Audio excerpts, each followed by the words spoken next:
ED heat on Aam Aadmi Party netas and fresh cases. Money laundering heat on AAP netas. The ED, in fact, is to summon AAP netas for questioning. Scam heat on Saurabh Bhardwaj, Satyendra Jain.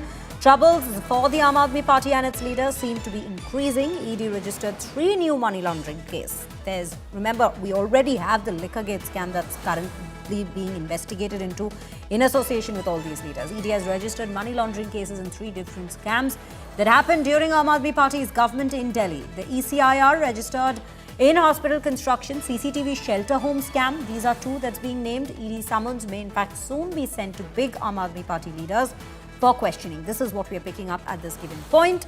Arvind Ojha joins us on the broadcast to bring us more details. Arvind जी, आप हमें बताएं कि अभी और क्या जानकारी मिल रही है इस पूरे डेवलपमेंट में। ईडी और 3 केसेस सामने लाई है अगेंस्ट आम आदमी पार्टी नेताज। सौरभ भारद्वाज, सत्येंद्र जैन का नाम अभी फिलहाल सामने आया है। क्या और लीडर्स के भी नाम आ रही है अभी? बिल्कुल नाम सामने आ सकते हैं और आपको बताऊं ये जो तीनों केसेस हैं जिसमें ईडी ने मनी लॉन्ड्रिंग का केस दर्ज किया है। दरअसल ये तीनों केस अस्पताल निर्माण, सीसीटीवी स्कैम और शेल्टर होम घोटाला, इन तीनों की एफआईआर सबसे पहले दिल्ली सरकार की एंटी करप्शन ब्यूरो ने दर्ज की थी। उसके बाद इस एफआईआर पर मनी लॉन्ड्रिंग का केस दर्ज किया गया और इस केस से जो 3 अलग अलग केस हैं, अस्पताल निर्माण, सीसीटीवी और शेल्टर होम घोटाला, जिसमें अस्पताल निर्माण घोटाला वो 5,000 करोड़ से भी ज्यादा का घोटाला बताया जाता है और इस केस में जो पूर्व स्वास्थ्य मंत्री हैं सौरभ भारद्वाज और सत्येंद्र जैन की जो भूमिका है वो भी सवालों के घेरे में है। तो ये 3 नए केस मनी लॉन्ड्रिंग के तहत दर्ज किए हैं।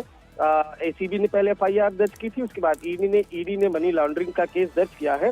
सोर्सेस ये बताते हैं कि बहुत जल्द जो आम आदमी पार्टी के कई लीडर्स हैं उनको ईडी सम्मन भेजकर पूछताछ के लिए बुला सकती है, क्योंकि आम आदमी पार्टी के दौरान ये आरोप लगा था कि ये जो तमाम, चाहे सीसीटीवी की बात की जाए, पूरी दिल्ली में सीसीटीवी लगने थे उसमें घोटाला हुआ, अस्पताल निर्माण होने थे, आईसीयू बनना था वो कागजों पर बना उसमें घोटाला हुआ और साथ ही साथ शेल्टर होम वो बनाए जाने थे दिल्ली में, उस पर घोटाला हुआ। तो तीनों पर ECIR ईडी ने दर्ज की है और जल्द ही जो आम आदमी पार्टी के कुछ लीडर्स हैं उनको पूछताछ के लिए ईडी की टीम सम्मन भेज सकती है।